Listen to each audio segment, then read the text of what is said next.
नमस्कार मित्रों, मैं काना राम सैनी मेरी यूट्यूब चैनल संस्कृत ज्ञान गंगा में आपका स्वागत करता हूं।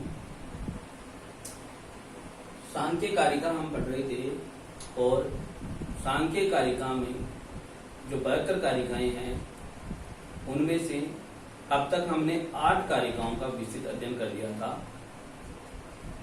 उसके बाद में जो 9वीं कारिका है उसका अध्ययन हम आज करेंगे। यह बहुत ही महत्वपूर्ण कारिका है।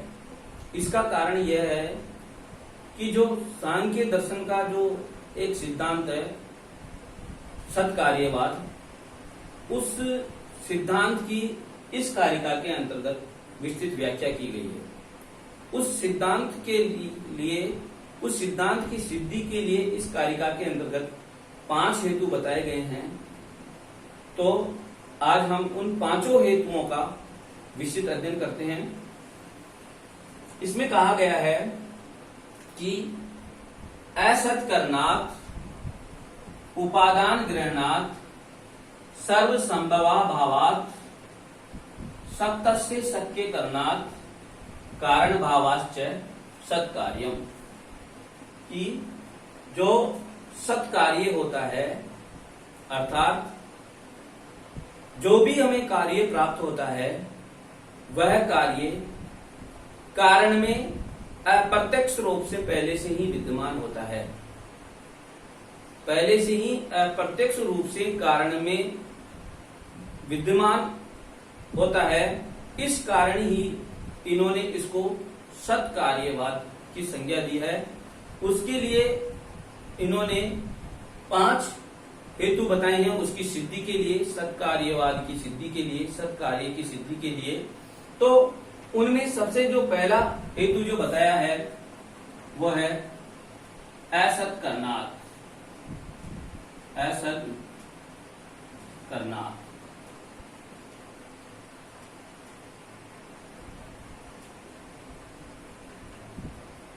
यदि हम इसका विखंडन करेंगे तो इसमें 2 शब्द निकल करके आएंगे। एक आएगा असत और दूसरा आएगा अकरनात्।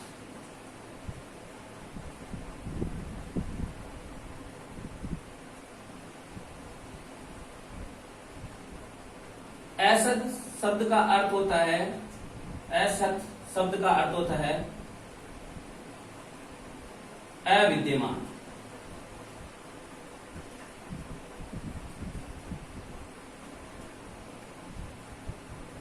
असत का अर्थ होता है अविद्यमान और अकरनात् का अर्थ होता है उत्पन्न नहीं होना। उत्पन्न नहीं होना।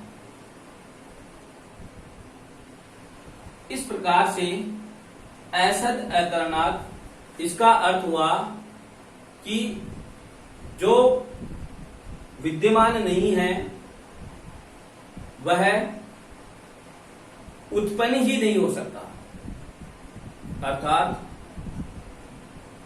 जो किसी कारण में कोई वस्तु जो कार्य है वो कार्य किसी कारण में विद्यमान ही नहीं है तो उसकी उपलब्धि हमें किसी भी प्रकार से नहीं हो सकती। जैसे उदाहरण हम इसका लें तो इसका उदाहरण हम ले सकते हैं कि जैसे बालूका मिट्टी से, बालूका मिट्टी से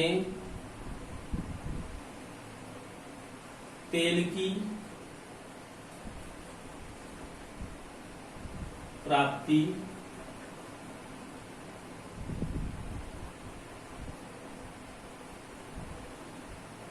असंभव है।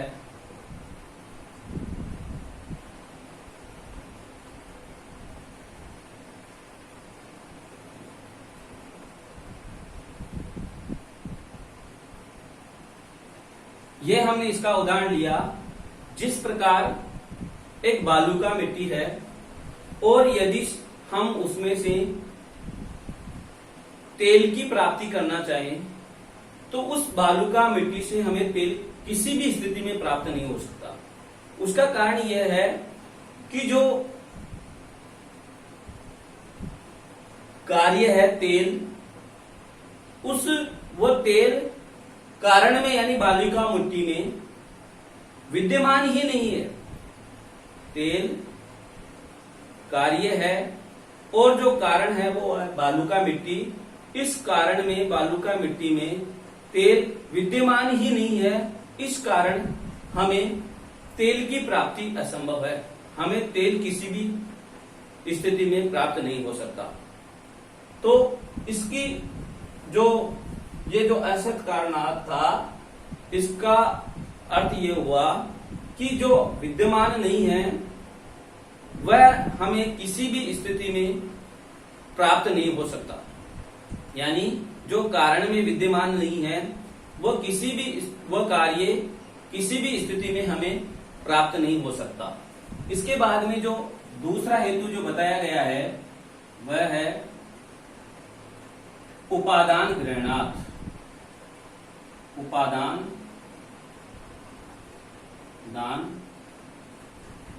ग्रहणात्।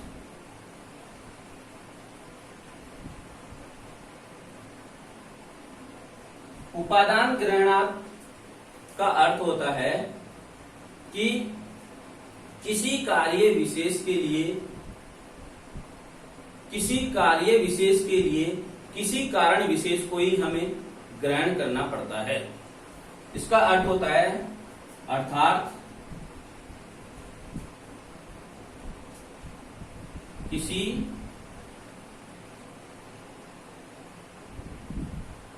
कार्य विशेष के लिए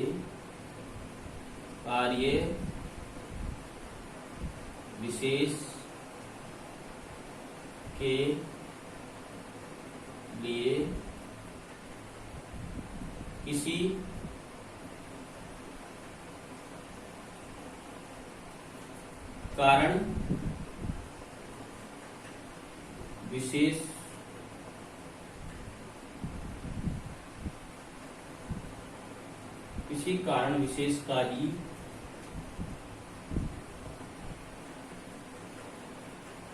ग्रहण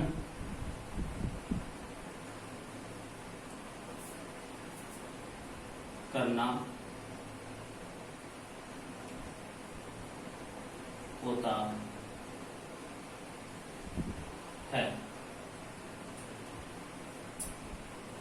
जैसे इसका उदाहरण पहले बाद में समझेंगे, पहले इसी चीज को हम समझते हैं कि यदि हमें कोई कार्य विशेष प्राप्त करना है तो उसके लिए कारण विशेष को ही लेना पड़ेगा।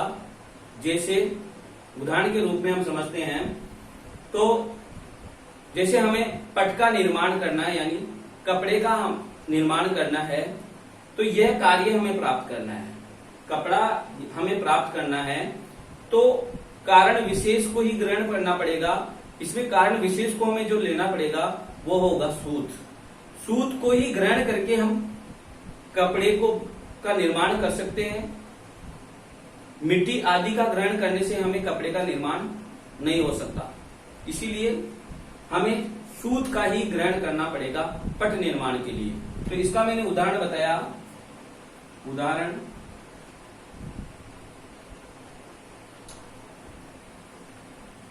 जैसे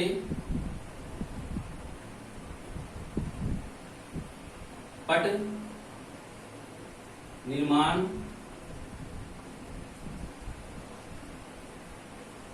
के लिए तंतु सूत को ही कहते हैं, तंतु का ही ग्रहण करना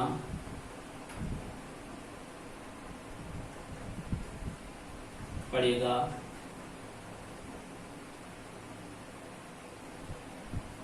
मिट्टी का नहीं।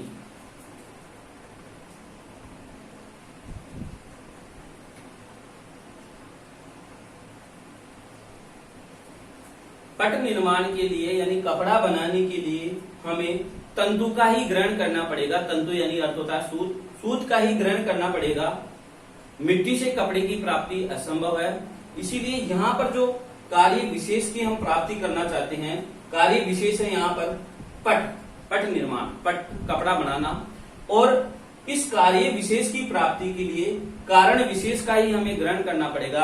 यहाँ कारण विशेष है तंतु, ये क्या है, कारण विशेष है। और ये क्या है, पट निर्माण, ये कार्य विशेष है। इस कार्य विशेष की प्राप्ति के लिए हमें कारण विशेष को ही ग्रहण करना पड़ेगा। अन्य कारणों से ये कार्य हमें प्राप्त नहीं हो सकता। इस प्रकार दूसरा जो था सत्कार्यवाद की सिद्धि के लिए हेतु, वो था उपादान ग्रहणार्थ, यानी किसी विशेष उपादान का ही ग्रहण करना। तीसरा जो हेतु दिया हुआ है वह है सत्तस्य शक्य करणार्थ, वो सर्वसंभवा भावार्थ, सर्वसंभवा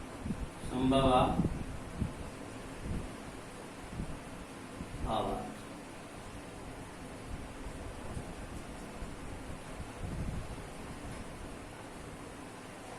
इसका हम विखंडन करते हैं, ऐसे होगा सर्व संभव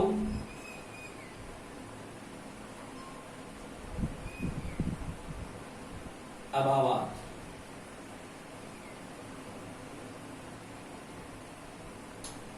सर्व संभव अभावात यानी सभी कारणों से सभी कार्यों की सिद्धि नहीं हो सकती।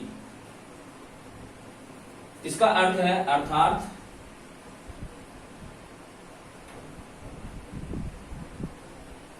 सभी कारणों से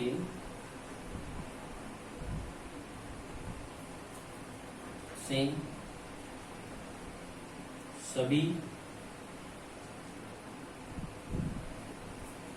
कार्यों की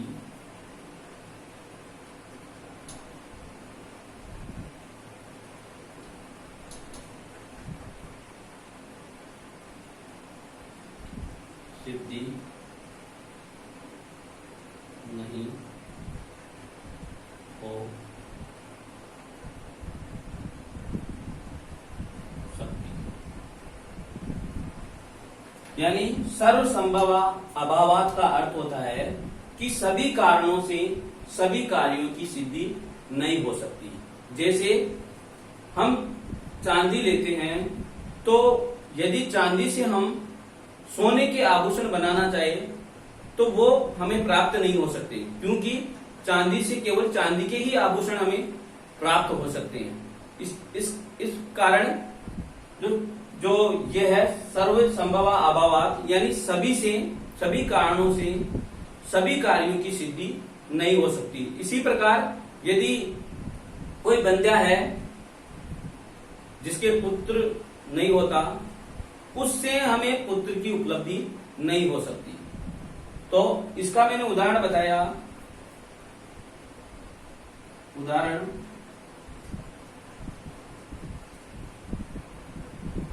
जैसे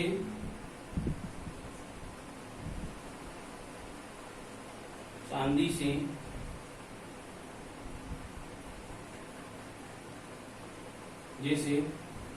से सोने के आभूषण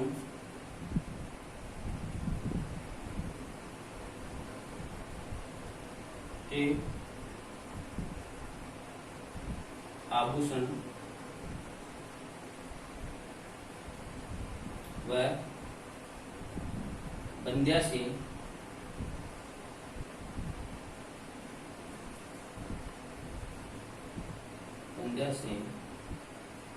पुत्रोत्पत्ति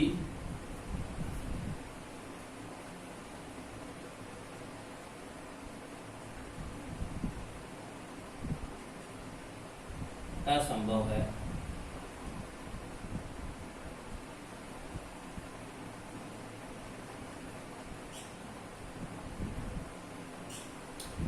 चांदी का जो आभूषण था, चांदी है, उस चांदी से चांदी के ही आभूषणों की प्राप्ति हो सकती है। सोने के आभूषणों की प्राप्ति नहीं हो सकती। इसलिए जो तीसरा कारण है सर्व संभव अभावात, यानी सभी कारणों से सभी कार्यों की प्राप्ति असंभव है। आगे जो चौथा कारण जो दिया हुआ है सत्कार्यवाद की सिद्धि के लिए, वो है सत्तस्य शक्य करणात्।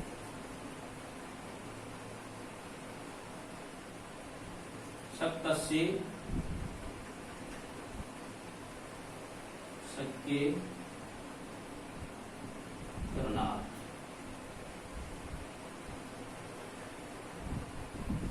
सत्तस्य शक्य करणात् का अर्थ होता है कि जो जिस कार्य में समर्थ है उससे उसी कार्य की उपलब्धि हमें हो सकती है। सत्तस्य शक्य करणात्, सत्तस्य शक्य करणात् का अर्थ होता है कि जो जिस कार्य में समर्थ है, जो सत्य है, उससे ही हमें किसी कार्य की उपलब्धि हो सकती है। तो इसका अर्थ हुआ अर्थात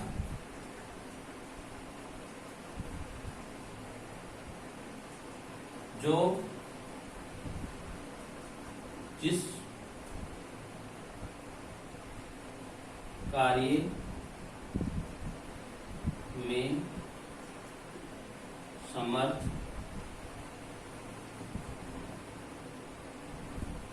हैं,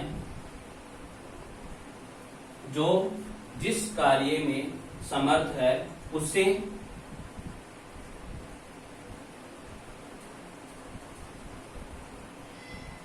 उसी कार्य, उससे उसी कार्य के का संपन्न होना।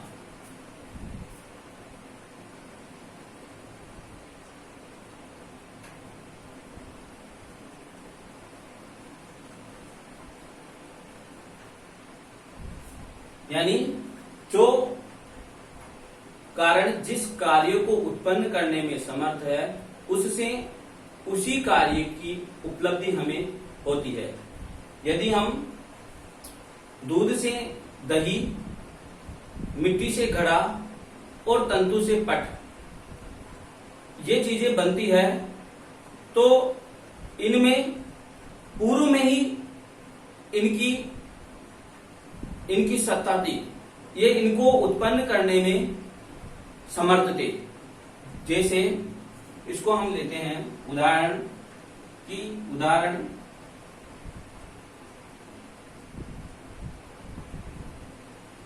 जैसे दूध से दही, तंतु से पट व मिट्टी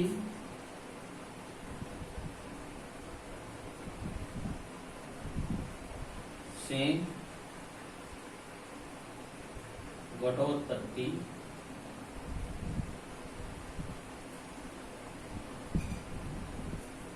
इसीलिए संभव है, इसलिए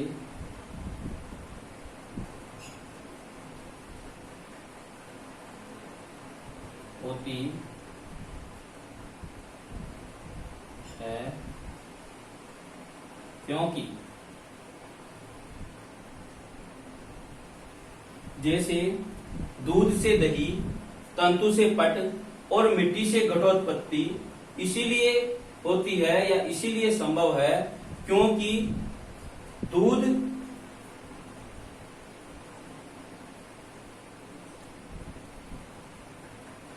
तंतु व मिट्टी इनमें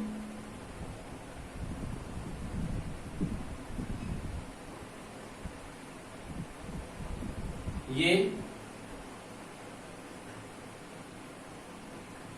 दही, पट घट को उत्पन्न करने में समर्थ है।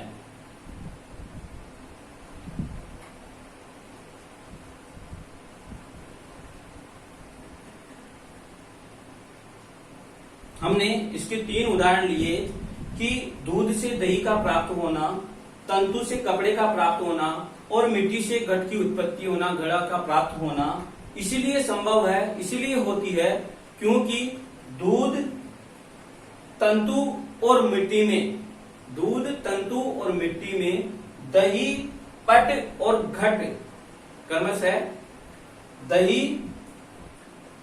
कपड़ा और घट यानी घड़ा, घड़ा बनाने की सामर्थ्यता विद्यमान है, इसीलिए ही हमें इनकी प्राप्ति होती है। यहाँ पर कर्मश जरूर लिख लेना, जैसे दूध से दही, तंतु से पट और मिट्टी से घटोत्पत्ति इसलिए होती है क्योंकि दूध तंतु और मिट्टी में, ये मिट्टी में कर्मश कर लेना, यहाँ पर कर्मश है दही पट व घट को उत्पन्न करने की सामर्थ्यता है या करने में समर्थ है।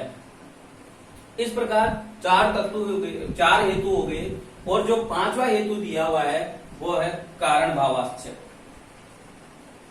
5वां हेतु है कारण भावाश्चर्य।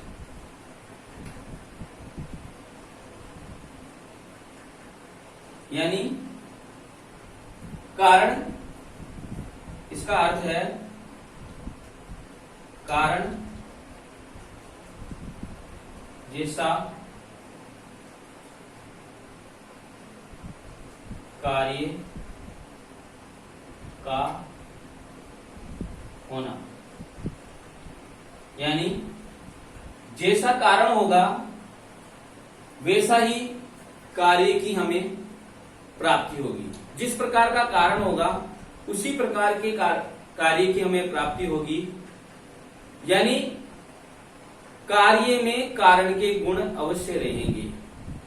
सीधा सीधा अर्थ इसका यह है कि कोई भी कार्य है तो उस कार्य में कारण के गुण निश्चित रूप से रहेंगे। ये कारण भाव कारण जैसा ही होना। इसका उदाहरण यदि हम लें तो जैसे गेहूं के बोने पर गेहूं की हमें प्राप्ति होती है, अन्य किसी और वस्तु की प्राप्ति हमें नहीं होती है, जैसे मक्का की प्राप्ति नहीं होती है, कोई और मूंग की प्राप्ति नहीं होती है।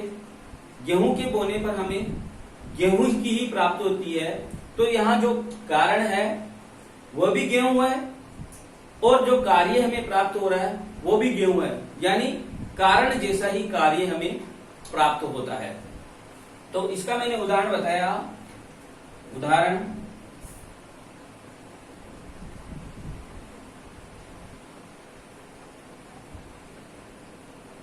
गेहूं के बोने से गेहूं की ही प्राप्ति होना, वही कारण भाव कहलाता है। अतः स्पष्ट है कि जो सत होता है उसकी ही उत्पत्ति होती है। सत का अर्थ होता है विद्यमान, यानी जो कारण में विद्यमान होता है उसी कार्य की उत्पत्ति होती है, असत की नहीं। तो ये इस प्रकार से इस कारिका में सत्कार्यवाद की जो सांख्य दर्शन का प्रमुख सिद्धांत सत्कार्यवाद, उसकी विस्तृत व्याख्या की गई है। तो आज के लिए इतना ही। यदि आपको मेरा वीडियो अच्छा लगा हो तो इसको लाइक करें, शेयर करें और मेरे चैनल को सब्सक्राइब करें। धन्यवाद।